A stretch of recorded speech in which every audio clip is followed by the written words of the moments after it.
Jadi kalau Anda belajar wayang, Anda tahu Punokawan. Sekarang Punokawan sudah tidak dipahami orang modern lagi. Punokawan disangka badut. Ada nama Punokawan, yang satunya Ponokawan, sama sebenarnya. Itu dimulai dari kerajaan Kediri ketika Empu Panuluh menulis buku Gatut Kaca Sraya. Jadi Punokawan itu bukan badut, bukan pembantu.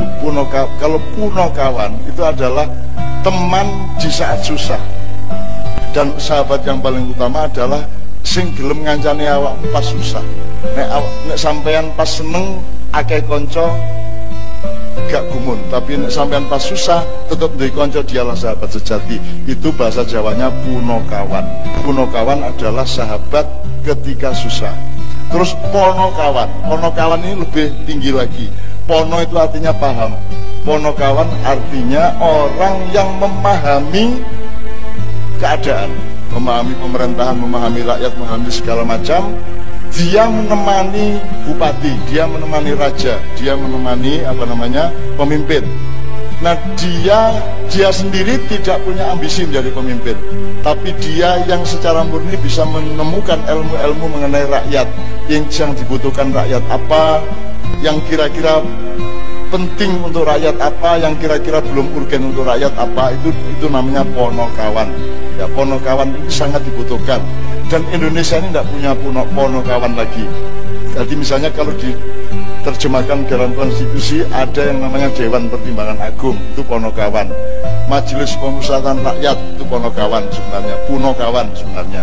Tapi kita tidak punya lagi. Kalau saya pakai terminologi Jawa, orang hidup itu pegang 3 alat. 1 pacul atau pisau, nomor 2 pegang pedang, nomor 3 pegang pegang keris atau pusaka.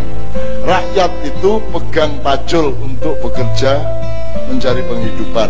Terus rakyat membayar sejumlah orang untuk dikasih pedang agar menjaga kerjaannya rakyat supaya aman. Nah, pemegang pedang ini namanya pemerintah. Bupati, gubernur, lurah, presiden itu pemegang pedang. Pemegang pedang ini tidak perlu cari duit karena digaji sampai pensiun. Yang sekarang kita tidak punya adalah yang megang keris. Keris itu adalah kasepuan. Kasepuan itu artinya harga diri bangsa kita itu ada pada pusaka itu. Makanya ada lagu Indonesia Pusaka. Tapi sekarang orang sudah tidak paham pusaka. Indonesia Raya tidak punya keris lagi, tidak ada kewibawaan lagi, tidak ada orang tua yang dihormati lagi. Nah, ini kalau pakai terminologi yang paling sederhana. Saya kembalikan ke Ponokawan. Ketika Sunan Kalijogo, Ponokawan dikembangkan berdasarkan wacana Islam. Jadi ada Semar, Gareng, Petruk, Bagong. Salah satu tafsirnya Semar itu kalau dari bahasa Kawi atau Sangsekerta itu dari kata Samara. Samara itu artinya gekdan. Ya, bersegeralah. Semar itu adalah orang yang selalu mengingatkan Anda untuk segera bertobat kepada Allah. Loh, duwe salah apa? Loh, masuk sampean gak duwe salah. Posisi terutama, terpenting manusia kepada Allah adalah istighfar. Ya. Jadi kalimat thayyibah yang paling relevan bagi setiap manusia adalah astagfirullah, karena kita tidak pernah lepas dari kesalahan, kekhilafan, kekurangan-kekurangan. Maka Semar artinya bersegeralah bertobat kepada Tuhan. Kok dadak bersegeralah ngopo? Loh, kan Anda tidak punya hitungan waktu. Kalau sepak bola masih menit 15 tidak usah tergesa-gesa, toh masih 90 menit. Tapi kalau hidup Anda masih berapa lama? Sampean kira-kira mati tahun piro? Mungkin tidak besok pagi. Maka tidak ada jalan lain kecuali wasari'u ila magfiratin, bersegeralah bertobat kepada Allah. Kalau dari bahasa Arab, Semar itu dari kata Samar. Samar itu adalah buah dari kebajikan kita. Ada lagi dari wacana Jawa, Semar itu adalah Semoro Bumi. Semoro Bumi itu adalah iblis. Iblis adalah yang dulu bikin kerajaan selama 1000 tahun di bumi. Iblis itu dulu oleh Allah, karena iblis itu aslinya dia bergelar Syekh Kanzul Jannah, dia bendaharawan surga. Iblis itu oleh Allah diberi perkenan untuk rekreasi. Kamu dolan sana ke langit 6, dia akan tempatnya di langit 7, disuruh dolan 1000 tahun. Terus turun lagi 1000 tahun di langit kelima, 1000 tahun di langit keempat, ketiga, kedua, begitu sampai di langit yang ada buminya, ya langit pertama. Iblis tidak mau kembali ke langit 7 karena sangat enak hidup di bumi ini. Dan ketika itu Iblis bertempat tinggal di Pulau Jawa, karena tidak ada tempat yang enaknya melebihi Pulau Jawa. Sehingga kapal Nabi Nuh pun kayunya adalah kayu jati kuno yang hanya ada di Jawa Tengah dan Jawa Timur. Maka disebut kayu jati itu karena dia yang paling sejati. Maka disebut sekarang jati diri, itu artinya yang paling murni dari sesuatu hal itu namanya jati. Jadi dia bukan bernama kayu jati karena dia awet. Orang yang menanam kayu jati adalah orang yang tahu dia tidak bisa menikmatinya.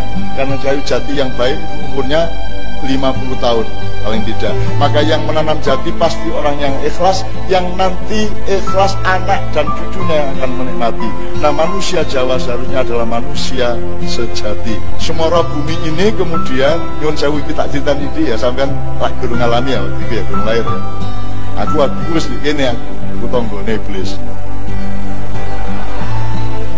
Jadi ketika iblis ada di sini, yaitu Kanjeng Semara Bumi, ya. Anda kalau belajar wayang akan tahu itu. Itu menurut Serat Ambia, menurut babat Tanah Jawi. Itu dulu Nabi Adam belum dibikin. Ya.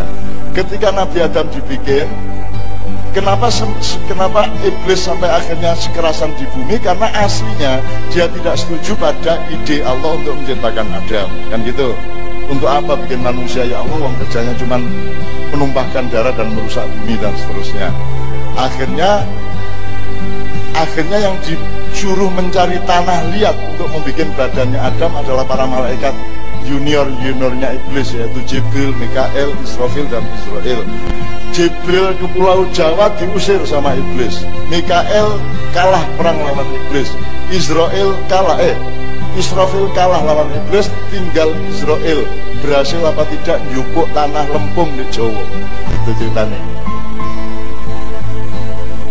Nah, Israel belajar dari kekalahan senior-seniornya, tiga malaikat itu dia datang ke bumi. Israel alaihissalam kesini, dia bawa malaikat yang namanya Salim. Terus lem, pokok engko aku tak duel pencak musuh iblis. Ya, pas pokoknya dia aku harus ngalah karena dia sangat sakti, saya pasti kalah. Tapi saya tahan jangan sampai dia memperhatikan yang lain kecuali saya. Itu kan strateginya. Ketika saya duel sama iblis, lem kamu ambil tanah liat. Akhirnya Israel duel sama iblis. Ketika dia duel, Salim diam-diam ngambil lempung atau tanah liat, terbang, terus kasih kode kepada Israel. Begitu Salim sudah berhasil naik, si Israel kemudian juga melepaskan diri dari iblis, dan mereka bersama-sama berdua ke langit 7 melaporkan kepada Allah bahwa sudah mendapatkan tanah liat di bumi. Iblis gak iso apa-apa, akhirnya dibikinlah Adam, gitu kan, akhirnya jadilah kita semua. Nah, ketika Adam diturunkan ke bumi, di sini masih ada kerajaan iblis. Gitu.